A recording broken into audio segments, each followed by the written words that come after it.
Please allow me to share with you my cancer story journey. Looking back, when I was always on overnight or with a few hours sleep every night, I neglected that my earthly body as the temple of the Holy Spirit also needed enough and proper rest. Later on, I noticed that a big lump formed in my left breast. I just neglected it, assuming that it will just vanish because in my mind, that breast lump was non-existent before. It just suddenly appeared. I did not suspect anything but just an ordinary bukol.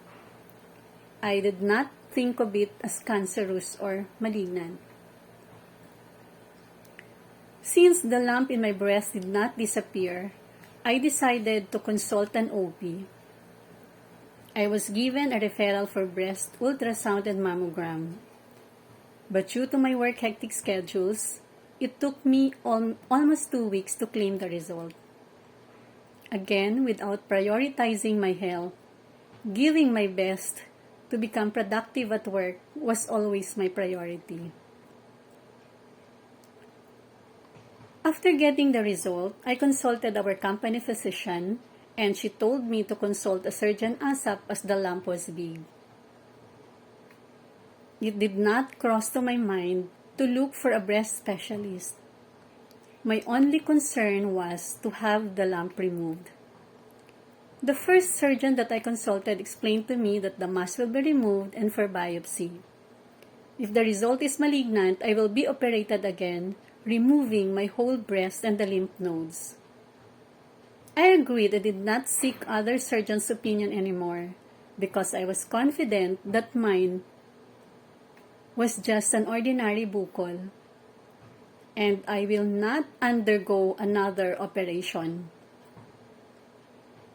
I didn't know the characteristic of a cancerous lump until it was explained to me by Dr. Hoson and by attending his pep talks. Before the scheduled removal of the lump, I was required to undergo so many laboratories: ECG, chest x-ray, urinalysis, CBC, creatinine, blood typing, and other blood tests, and need to seek cardiologist and pulmonologist clearance before the operation. At the back of my mind, ang dami naman pinapagawa sa akin, bukol lang naman ang tatanggalin. But on my second operation, with Dr. Hoson, he did not require any laboratory test, not even cardiologist and pulmonologist clearance. He just asked me if I had heart disease or hypertension. I really appreciated the practicality and frugality of Dr. Hoson. Since I was not empowered as a patient before, I complied all the required laboratories of my first surgeon, but incurring a lot of expenses. Few days after I was discharged from the hospital, I was shocked with the result of my histopathology report. It was grade 2 invasive mammary carcinoma. Upon knowing the result, para akong sinakluban ng langit. The questions that popped up in my mind were, ilang araw or buwan na lang kaya akong mabubuhay? Paano ang mga anak ko na nag-aaral pa, as I am the breadwinner in the family? My husband was no longer working then as he was not fit to resume for work anymore. I am full of fears and worries. Punong-puno ng hangin ang dibdib ko. Nawalan ako ng ganang kumain at hindi makatulog. Lahat na kinakain ko na masarap dati ay wala ng lasa. And I'm sure we share the same feelings of those with the same diagnosis as mine. Upon knowing the result of the histopathology report, my first surgeon required me for a creatinine test, CT scans of the whole abdomen, brain, chest, and bone. This time, my HMO provider did not approve to pay the cost of those CT scans. According to them, they don't have any record that I have a history of breast cancer. I went back to my first surgeon inquiring if it was really necessary for me to undergo those tests, as we know how expensive CT scan tests are, and it will be shouldered out by my own pocket. As per my first surgeon, he wanted to know if there were metastases on other parts of my body. And here, I greatly appreciate Dr. Hoson, a minimalist doctor that requires diagnostic tests only if it is necessary. My first surgeon texted me for the schedule of another operation, the removal of my whole left breast and the lymph nodes. This time, I want the breast specialist surgeon to perform my second operation. In my scouting, I happened to talk to the head of the Manila Doctors HMO department, who happened to be a breast cancer survivor for 10 years then.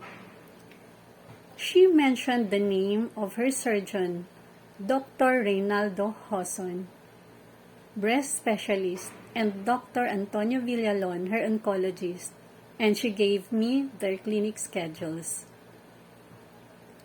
She told me that I should not have been operated on twice. In her case, she was operated by Dr. Hoson, and she was put under a frozen section procedure, wherein at that moment, a portion of the tissue mass was given to the pathologist for Dr. Hoson to make a rapid diagnosis of a suspected mass during surgery.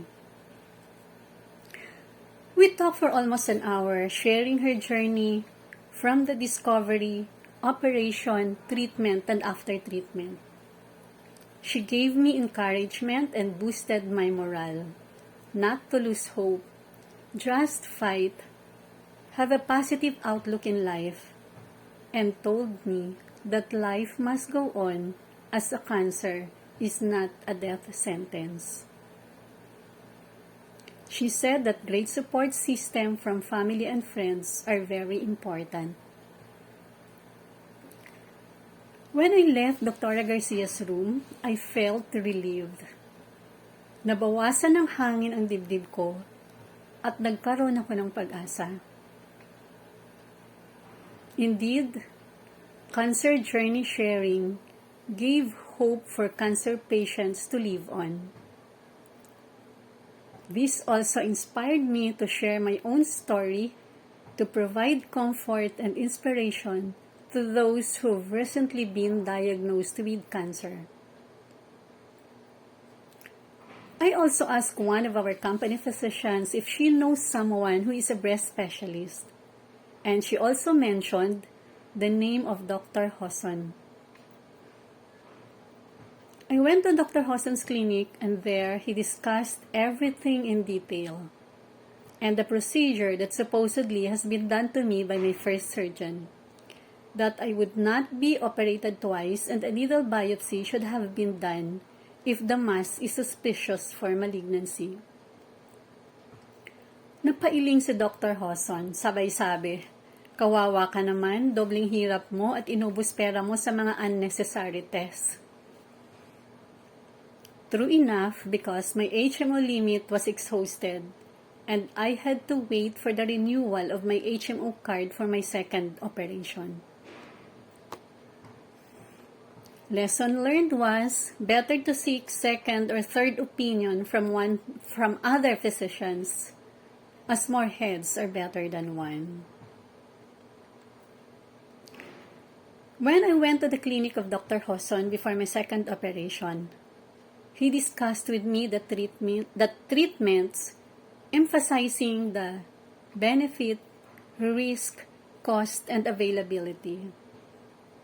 Surgery, modified radical mastectomy was the best option. He also reiterated that he will not let me stay long in the hospital. He will discharge me the following day after my operation, at sa bahay na lang daw magpapagaling. Dr. Hoson also stated in my admission slip not to use the Isonic shower bath kit. It was an expensive antibacterial soap. Instead, to use my preferred bath soap. With that, I greatly appreciate him and I thank God for leading me to a competent and compassionate physician. When I got my immunohistochemistry breast panel report as the basis for my treatment after my modified radical mastectomy, the result was ER/PR positive and HER2 positive, meaning the cancer cells were aggressive. I was referred by Dr. Hoson to the medical oncologist, and my treatment would be chemotherapy for 6 to 8 sessions and Herceptin for 18 sessions. The Herceptin then cost 80 to 100,000 per session and to be administered every 21 days. The total cost of chemo and Herceptin would be more than $1 million. I was working so hard for the future of my children, and all of my savings will just be used for my treatment without assurance that the cancer will not recur. I went back to Dr. Hoson telling the recommended treatment of the oncologist, but I refused to do so. I don't want to use all my money on my medication as I have 2 children that are still studying then. Dr. Hoson then prescribed me tamoxifen, a hormone therapy for my ER/PR positive, and he told me to buy the cheapest brand. I did not undergo chemotherapy at Herceptin as I don't believe in the medical report that my cancer cells were aggressive. What I am believing is God, as the author of my life, is more aggressive to heal than the cancer cells to spread. That God has the final say that I will be healed through His supernatural healing power that medicine cannot do. I thank God for the early diagnosis as I started my healthy lifestyle, and Dr. Ray Hoson for his informative and life-changing pep talks. With a grateful heart, I changed my outlook in life, believing that something wonderful is about to happen, as our positive thoughts could make us well. All we need is a big faith that our latter days will be better than our former days, that the best is yet to come. I am Mel Cabrera, 55 years old, a breast cancer survivor for 6 years and counting. Through God's amazing grace, I declare that I am completely healed, I am healthy, I am happy, and free from all fears and worries. To God be all the highest glory.